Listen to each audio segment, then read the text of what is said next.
समर्थ 13 जुलै. देव आणि नाम भिन्न नाहीत. आपल्या अनुभवाला येईल तेच खरे जरी असले तरी आपण त्याप्रमाणे वागतो का? पुष्कळ गोष्टी वाईट आहेत असे आपल्या अनुभवाला येते, परंतु त्या करण्याचे आपण टाळतो का? हाच तर आपल्यातला दोष आहे.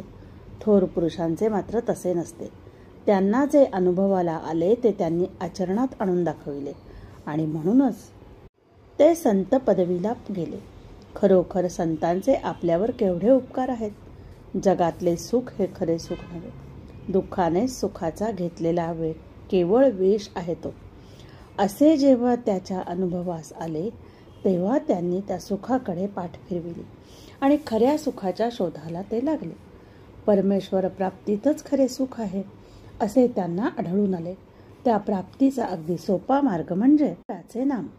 हेच वेदकाळापासून तो आत्तापर्यंत सर्व साधू संतांनी अनुभव घेऊन सांगितले आहे.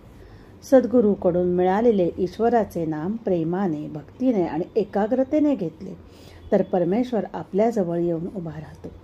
असा सर्व संतांनी आपला अनुभव कंठरवाने सांगितला आहे. आपण तसे नाम घेतो का? नामाकरिता नाम आपण घेतो का? का मनात काही इच्छा वासना ठेवून घेतो? कोणतीही वृत्ती मनात उठू न देता जर नामस्मरण केले तर देव काही लांब नाही. देव आणि नाम ही दोन्ही भिन्न नाहीतच. नाम म्हणजेच देव आणि देव म्हणजेच नाम. नाम एकदा मुखात आले म्हणजे देव हातात आलाच. मुले पतंग उडवितात. एखादा पतंग आकाशात इतका उंच जातो की तो दिसेनासा होतो, तरी तो पतंग उडविणारा म्हणतो, माझ्या हातात आहे पतंग, कारण पतंगाचा दोरा त्याच्या हातात असतो. जोपर्यंत अखंड नामस्मरणाची दोरी आपल्या हातात आहे तोपर्यंत परमेश्वर आपल्या हातात आहे. ती दोरी सुटली की परमेश्वर सुटला. आपल्या नामस्मरणाला एका गोष्टीची अत्यंत जरुरी आहे.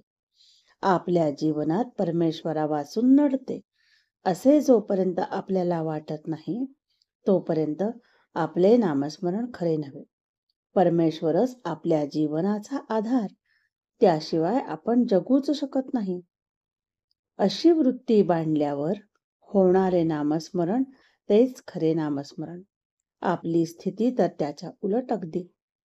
परमेश्वरा वाचून आपले कुठेच अडत नाही अशा वृत्तीने आपण नामस्मरण करतो.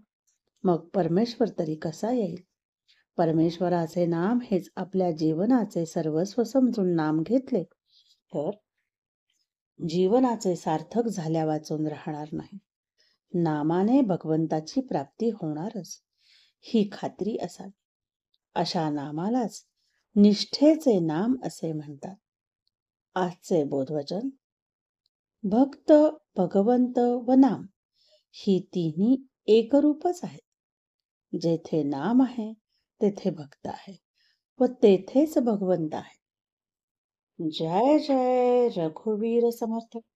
जानकी जीवन स्मरण जय जय राम. श्रीराम जय राम जय जय राम.